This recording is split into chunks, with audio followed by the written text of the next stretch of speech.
தற்போது மாநிலங்களவையில் Chidambaram பேசி வருகிறார் பார்க்கலாம். 45 in constant prices the GDP was about 32.42 lakh crore.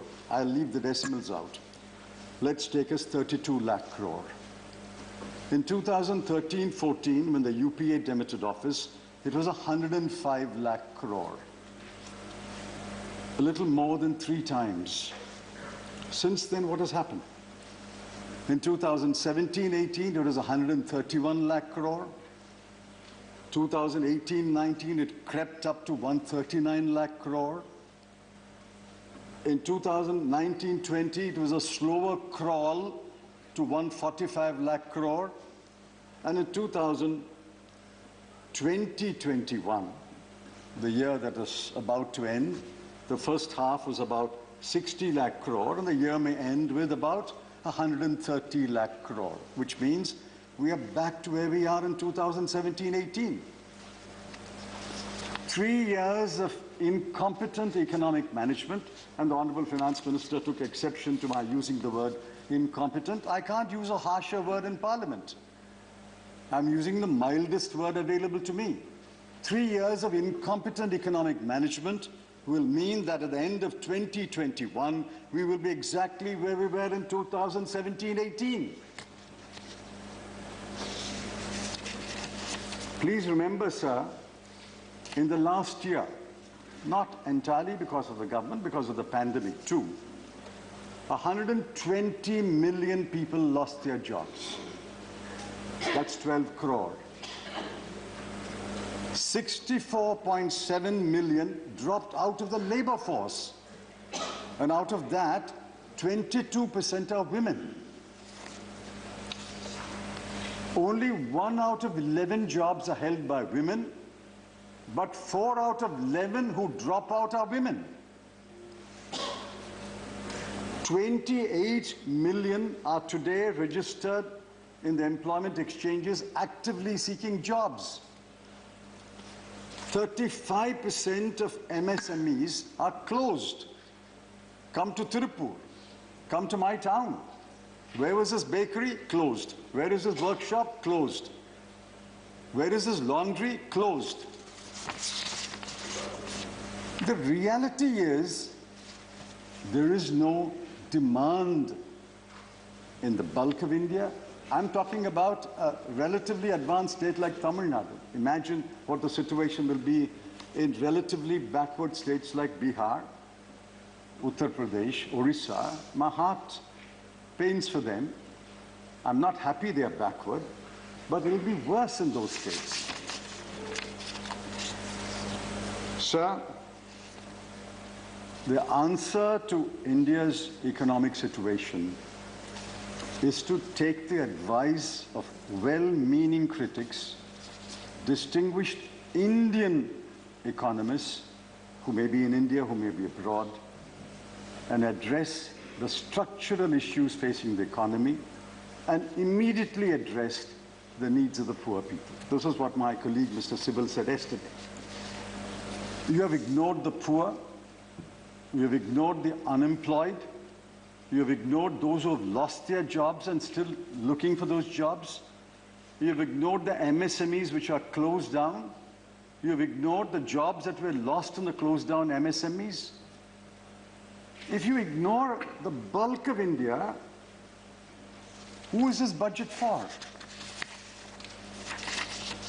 Before I answer the question, who is this budget for, let me give you some numbers. Major numbers are suspect in this budget, like last year's budget. Of course, you will always say the numbers unraveled because of the pandemic. You won't have the excuse this year. These numbers are going to unravel. And like last year, the finance minister will have to make many budgets. Let's look at the reality of the numbers. You said you've raised about 10 lakh crore of additional borrowing. Where did this additional borrowing go? On the capital account, you are spending 27,078 crore. Let's add the grants and aid of capital investment, another 23,876 crore. The total additional capital investment in the current year, which will end on 31st March, is 50,954 crore. Let's say 51,000 crore. Where did the rest of the money go? Not for new investment, not for capital investment. Where did it go? Because you had three large holes. On the revenue side, your expenditure increased by 3,80,997 crore. On the revenue side, you had a revenue shortfall of 4,65,773 crore. And on the disinvestment, you had a shortfall of 1,78,000 crore. And that adds up to 10,24,770 crore. So your money that you borrowed is only going to fill the gaps, the huge craters that are there in the economy today. Next year won't be any better. The additional borrowing will go under the same heads. Mark my words today, and we'll come back next year. Mark my words, the revenue projections for next year are ambitious. There will be a shortfall. The disinvestment proceeds projections are ambitious. There will be a shortfall. And your revenue expenditure will increase more than what you have provided for, because you have underprovided under a large number of heads, including defense and health.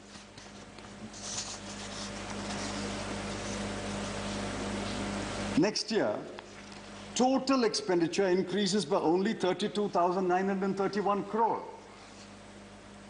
I've complimented you in writing, and I compliment you here. You are spending on capital account an additional 1,15,000 crore. But what is 1,15,000 crore in a GDP which you estimate will be 222 lakh crore? Your estimate says your GDP next year will increase by 28 lakh crore, but you're spending an additional only 1 lakh crore on capital account. While I've given you half a compliment, I'm going to have to hold back the other half of the compliment because there's not enough is being spent on capital expenditure. Sir, let me point out another number that will unravel.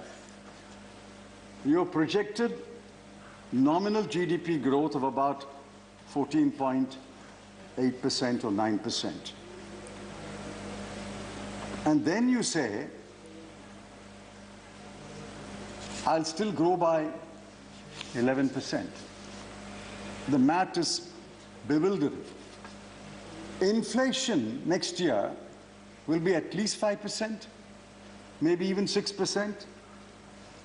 If your nominal GDP growth is 14.4%, and if inflation is 5 or 6%, the arithmetic I have says your growth will be only 9.4 or 8.4. This year will end at -10, -11, and next year will grow by 8 or 9. This is what Dr. Geeta Gopinath said is mechanical. Don't claim credit for that growth. If the decline in the previous year is -10, the mechanical rise will be +8 or +9. So don't go about boasting about these numbers. The real test is, when will you come back to a constant GDP which is higher than your highest, namely 145 lakh crore. I'm afraid it will take you 2 to 3 years, which is why Dr. Gopinath said to reach pre-COVID levels, we'll have to wait until 2025. There are 3 numbers on which I must comment. One is defense. The first time, I think, in the history of Parliament, the word defense was not mentioned in the budget speech. Please correct me if I'm wrong. The word defense was not mentioned in the budget speech. On health, the numbers have unraveled again. Everybody has blown a hole into the numbers claimed by the finance minister that she had increased health expenditure by an astronomical figure. The budget at a glance, the budget division which prepares the budget at a glance, has blown a hole into that. by revealing the true figures, and the true figures are clear on page 10 of the budget at a glance. Health, current year revised estimate is 82,445, and next year is only 74,602. You've actually reduced the allocation for budget according to page 10 of the budget at a glance. And the third is, petrol and diesel prices will not increase because we have reduced the cess and comparably increased reduced the excise and comparably increased the cesses. There is a proverb in Tamil, Gettikarar pulugu ettu naalekku. A bluff will only have a short life. The bluff was being called 3 days later. Prices of petrol have increased by 36 paise and 26 paise. And believe me, it will rise again. It will rise again. What you have done by imposing a cess is to deny the state governments of their share. So many numbers will unravel. I don't want to